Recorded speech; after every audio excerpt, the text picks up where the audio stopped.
Bienvenue sur la chaîne de Yoga Santosha. Et aujourd'hui, je voudrais vous entretenir de l'utilité et de la nécessité même de la méditation dans le contexte actuel.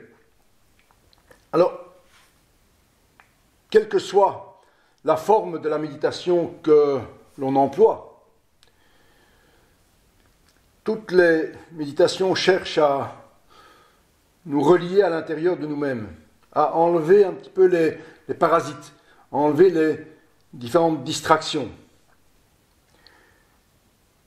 et nous donner alors une meilleure connaissance de notre globalité, notre totalité, qui est inscrite à l'intérieur de chaque cellule, à l'intérieur de nous-mêmes.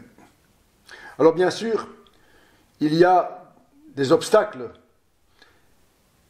à la méditation. Et ces obstacles sont de deux sortes. D'abord l'inconfort du corps. Il y a un tiraillement, il y a une tension dans une partie ou l'autre du corps. Et justement, cette tension va me disperser, va m'amener un petit peu en dehors de mon champ d'investigation. Un autre obstacle, c'est bien sûr la folle du logis. Notre mental qui est pris par une idée, une pensée, une émotion, et qui n'est pas à propos dans le cadre de la méditation. Et ça va nous ennuyer, nous emmener un petit peu à l'extérieur du cœur de ce que l'on veut obtenir. Et il y a effectivement des remèdes à cela. Et dans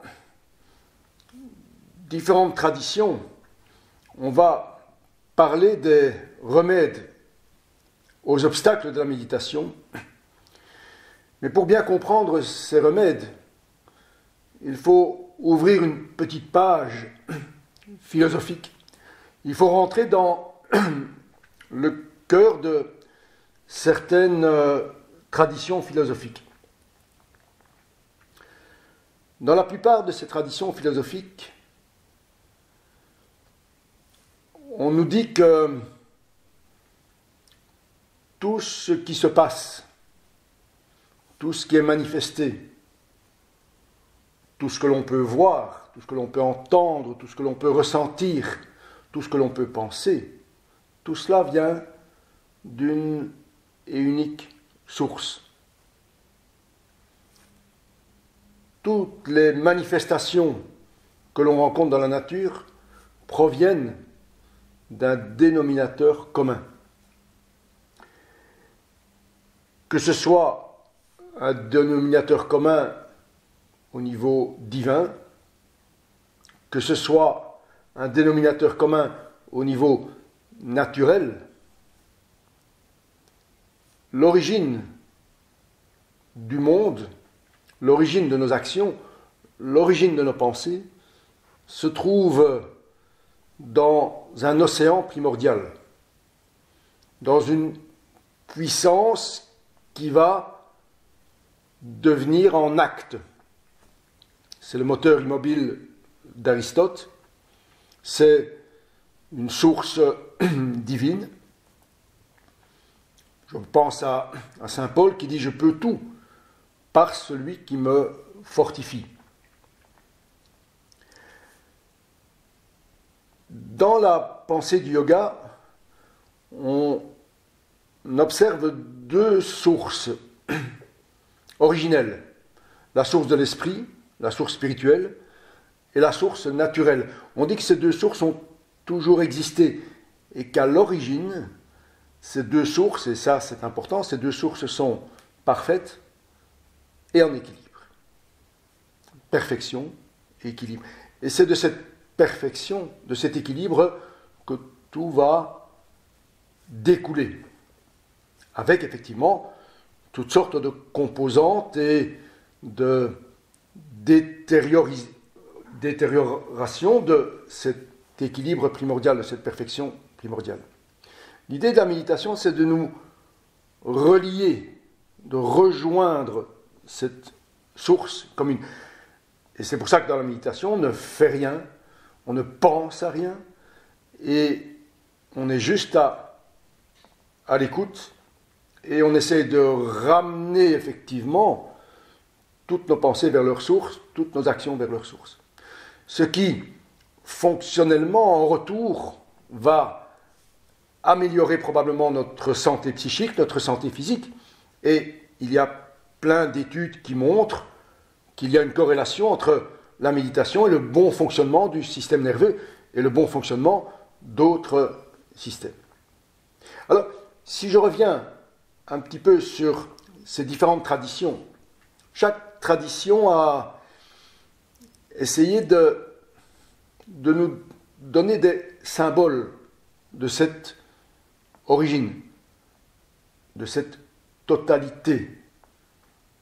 Et si l'on visite certaines traditions, comme par exemple la tradition taoïste, la tradition chinoise, on va remarquer que ce symbole de totalité qui englobe tout va être représenté par un symbole que tout le monde connaît, qui est le yin-yang. Le voici ici. Voilà, vous voyez le yin-yang. Et le fait de repenser, de revivre cela va nous aider dans certaines méditations. En Inde, il y a plusieurs symboles, comme celui qui est sur mon t-shirt, le Om, qui se veut la vibration primordiale qui donne naissance à tout ce qui va se dérouler dans la nature.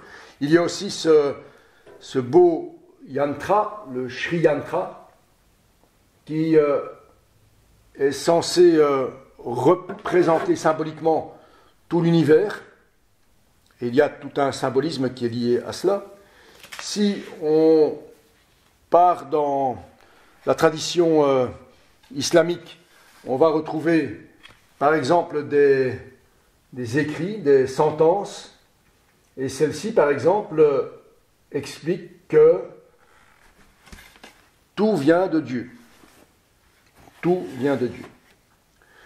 Si on va dans l'ancienne Égypte, on va retrouver par exemple le symbolisme du Sma Tuaï, que nous voyons ici, et qui représente deux plantes importantes, le lotus et le papyrus, qui vont symboliser bien sûr la haute et la basse Égypte, mais aussi nos parties matérielles de nous-mêmes et corporelles et nos parties spirituelles célestes, et qui vont être reliées ensemble et qui vont s'organiser autour, relier la colonne vertébrale, et vous voyez en dessous le cœur.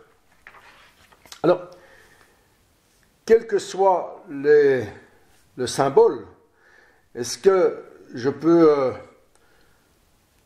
vivre ces symboles? Est-ce que je peux rentrer dans ces symboles, probablement par la méditation, et qui va nous permettre de retrouver notre complétude, retrouver l'entièreté de nous-mêmes.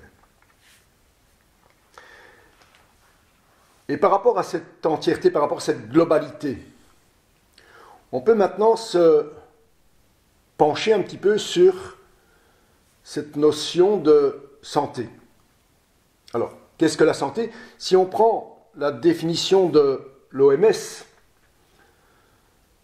l'Organisation mondiale de la santé, elle va définir la santé comme un état de complet bien-être, un état de total bien-être, physique, mental, social. Et cette santé, d'après l'OMS, ne consiste pas seulement dans l'absence de maladie et dans l'absence d'infirmité. C'est-à-dire, par exemple, que quelqu'un qui est en chaise roulante pourrait être en bonne santé et peut-être en meilleure santé que quelqu'un qui vient de perdre son travail ou qui a eu une déception amoureuse. Donc là, il y a effectivement cet aspect de totalité. Alors, on pourrait peut-être penser que cette définition n'est pas tout à fait complète. Peut-être signe des temps, peut-être que l'OMS n'a pas voulu s'immiscer dans la spiritualité, mais toujours est-il qu'on pourrait compléter, pour arriver vraiment à la totalité, cette définition en disant que la santé, c'est un état de bien-être total au niveau physique, au niveau mental, au niveau social et au niveau spirituel. Et on va retrouver là des ingrédients, les données de notre totalité. Si on prend le terme anglais, health, il a,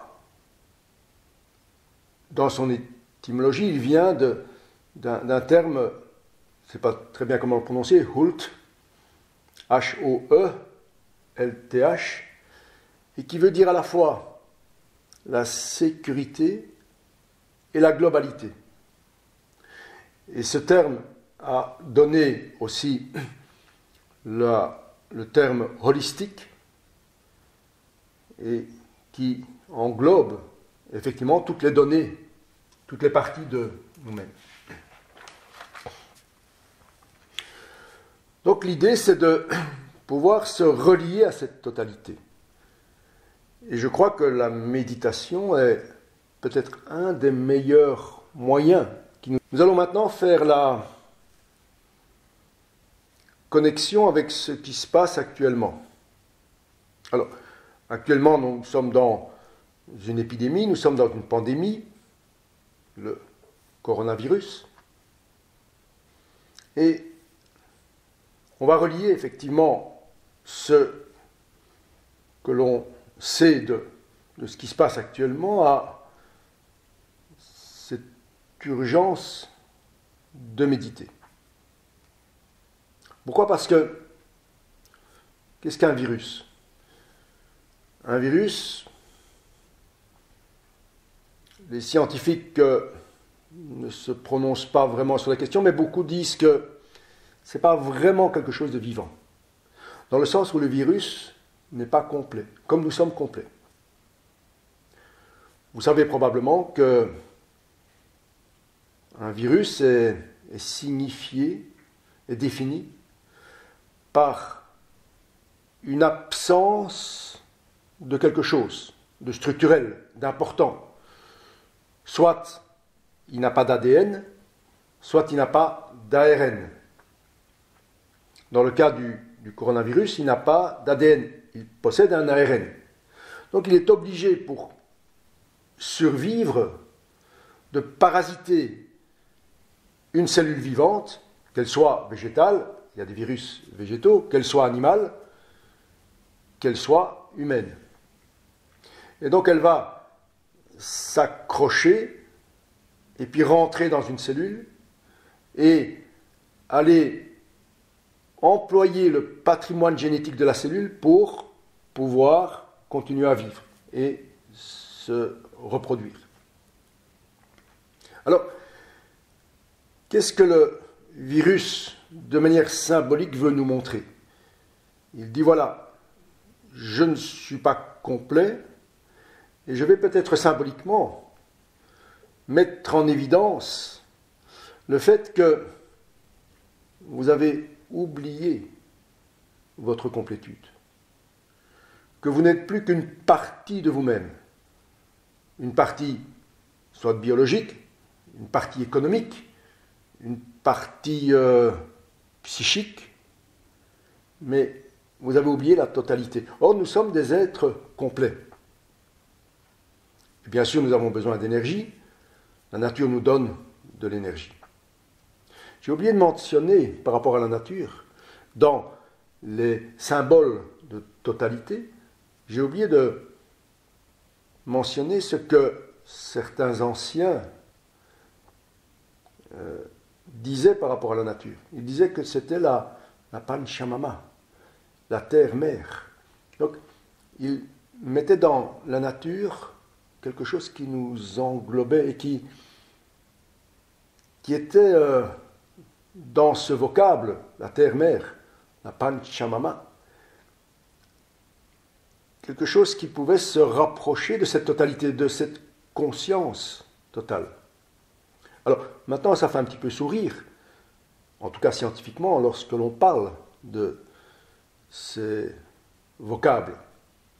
Mais peut-être qu'ils ont du sens. Peut-être qu'ils ont de plus en plus de sens. Alors ce virus nous enseigne peut-être de revenir à notre totalité, de sortir un petit peu de la manière artificielle, la manière fragmentée, la manière morcelée avec laquelle nous avons construit notre civilisation et notre société. Et on peut remarquer d'ailleurs, d'une part, qu'il faut remercier et rendre hommage à tous les scientifiques, à toute l'équipe médicale, toutes les équipes médicales qui cherchent à nous protéger, à nous débarrasser de ce virus. Et ils ne comptent pas leurs heures, ils ne comptent pas leurs efforts. Et on les remercie. Mais ils ne prennent les choses que par un seul bout. Le bout le plus tangible, le plus visible. Encore faut-il voir ce virus. Et nous autres, on ne le voit pas. Mais eux, ils peuvent effectivement l'analyser, le voir. Mais ils vont le voir dans sa dimension physique, matérielle. Et ils vont peut-être passer à côté de toute la dimension, toutes les autres dimensions qui sont aussi contenues en nous-mêmes. Et on peut remarquer que depuis qu'il y a cette épidémie, depuis qu'il y a cette espèce de mise en garde, de confinement, de mesures prises pour nous confiner, de mesures prises et qui vont ralentir notre production, ralentir notre course folle, ralentir l'économie. On remarque, comme épiphénomène, que la pollution diminue. Or, si, compassion pour eux, il y a énormément de gens qui meurent de ce virus, on en est peut-être à 10 000 depuis quelques mois. Il faut rappeler aussi qu'il y a, d'après l'OMS toujours, 4 300 000 personnes qui meurent de la pollution chaque année. 4 300 000. Je ne veux pas sous-estimer les 10 ou 12 000 victimes du coronavirus, mais il y a quand même une proportion à observer. Et on remarque effectivement qu'il y a de moins en moins de pollution dans certaines contrées, par exemple en Chine, ou dans certaines villes, comme à Liège. Alors, qu'est-ce que ça veut dire cela? Ça veut dire que, du point de vue qui nous occupe, du point de vue de cette globalité, on pourrait dire que, on a parlé d'une ville comme Liège qui avait diminué de 75% sa pollution depuis le début de cette crise. On a parlé de la Chine. Et je pense que tous les environnements réduisent leur niveau de pollution. Alors, ça veut dire tout simplement que notre société, notre monde, comme on l'a construit, eh bien, est maintenant de plus en plus viable et de plus en plus en relation avec la nature originelle, la nature productrice de vie. Et ce sont des signes dont on doit tenir compte. On a un petit peu peur que, une fois que l'épidémie sera passée, qu'on revienne un petit peu comme avant, et beaucoup de gens voudraient revenir comme avant. On pourrait faire une mise en garde et dire, attention, est-ce qu'on ne pourrait pas garder certains avantages de cette crise, de confinement, pour ralentir certaines choses et pour vivre dans des modèles qui soient peut-être un petit peu plus universels, naturels, et pas préfabriqués.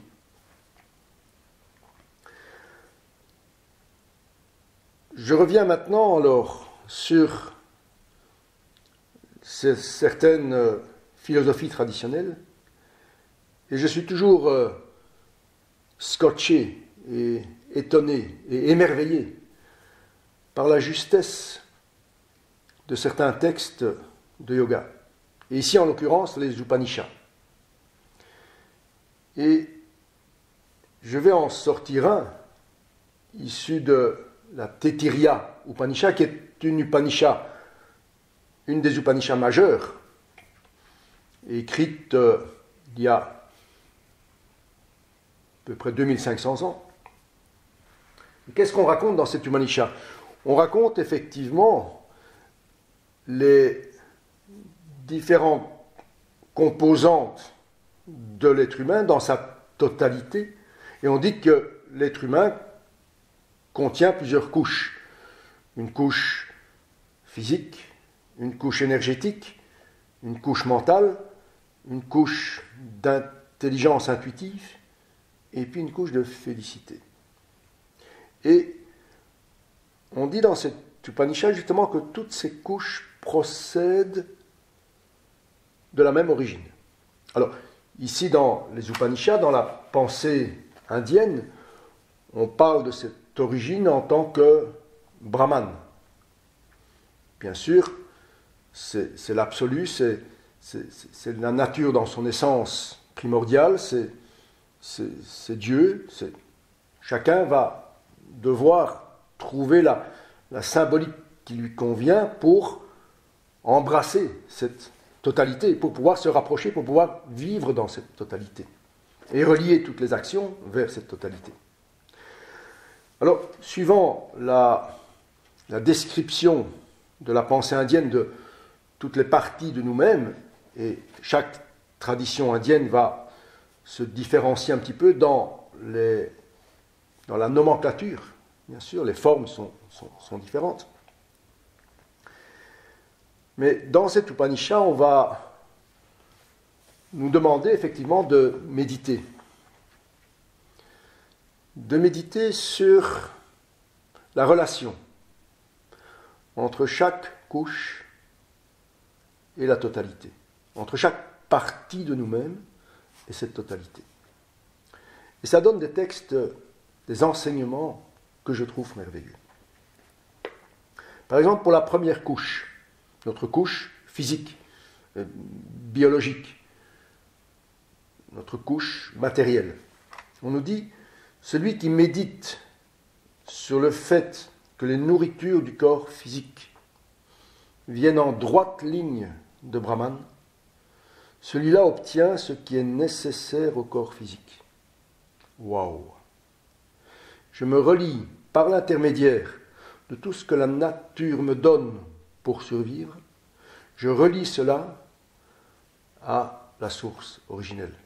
Dans ma méditation, dans mon être profond, alors je reçois ce qui est nécessaire au corps physique. Par rapport à la deuxième couche, si la couche énergétique, la couche de prana, si j'arrive à relier cette couche de prana à l'origine de la totalité, donc au Brahman, cela donne ceci: celui qui vénère le prana, donc l'énergie vitale, comme provenant de Brahman, celui-là obtiendra la durée entière de sa vie. Waouh! La durée entière de sa vie. Ça veut dire que si je fais confiance, et si je me relie, et si je remercie, si je rends hommage, je ne vais pas dire en permanence, mais si ça devient une attitude de vie, une attitude d'esprit, cette respiration qui est probablement la première manifestation du prana, si je la relie en permanence à cet absolu, à cette source, alors je vais recevoir la durée entière de ma vie pour réaliser ce que j'ai à faire ici sur la Terre. Troisième couche, la couche mentale, celui dont la parole personnelle issue de l'ego s'est apaisée et qui relie son mental au Brahman, de celui-là la peur s'en va. Donc, quand ma pensée est en relation, quand mon mental est en relation avec cette source, la peur s'en va. La couche intuitive, celui dont la recherche de la connaissance est tournée vers le Brahman, la recherche de la connaissance est tournée vers le Brahman, est directement relié à lui, quand mon intuition est reliée directement à cette source, à l'absolu, celui-là obtiendra tous les désirs spirituels. C'est normal, je me rapproche de plus en plus de la source. Et enfin, dans cette dernière couche de félicité, Ananda, celui dont la couche de sérénité est orientée vers Brahman, celui-là connaîtra l'être et le non-être, donc les mystères de la vie. Alors voilà, je vous invite à méditer. Et dans une vidéo suivante, on va méditer sur la base de ce que je viens de vous expliquer. En tout cas, restez dans la totalité. Et namasté.